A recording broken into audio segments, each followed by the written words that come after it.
bringing fresh capital into existing structures. It gives people a second chance to get back into the market before they miss their opportunity.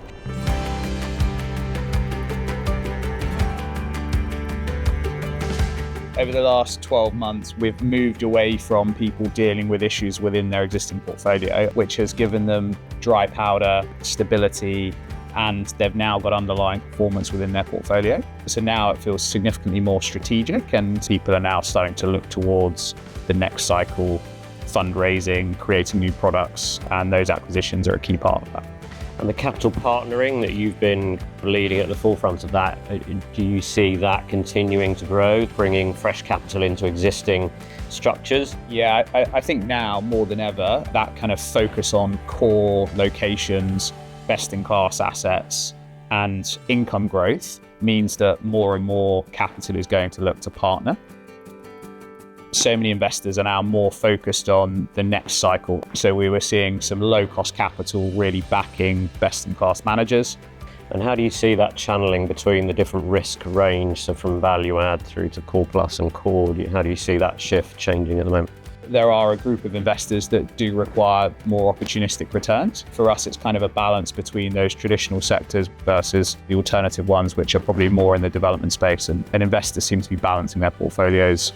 Added to that is the general focus on operational assets, where that kind of demand is inevitable, just to quote our wealth report recently. For me, I think it's a little bit of a reassessment of core opportunities as well. I kind of feel that we're forever talking about core in a fixed income type environment and talking about the risk-free rate, when really most of these core opportunities now are offering such fantastic income growth that I think just to reassess that and make sure that we're not missing too many opportunities there would be a good thing to do.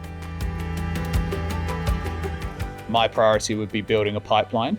When you look at people that have done the best deals over the last 10 to 15 years, it has often been in periods of uncertainty, but they've bought best-in-class assets in great locations with good fundamentals. This is just another opportunity to act with conviction. What's exciting is the moving up on the shopping list of offices globally. So in our most recent active capital survey, offices came out top, which is a really big change from recent years. So things are shifting, and I think there'll be more opportunities in more of these sectors going forward. Yeah, I totally agree. From an APAC perspective, the most exciting part of it, the significant population growth across so many different countries. Over the next 12 to 24 months, I think we're going to see some pretty significant inroads into data center investment vehicles, stabilized REITs, and new products. I think that will significantly change the capital market space.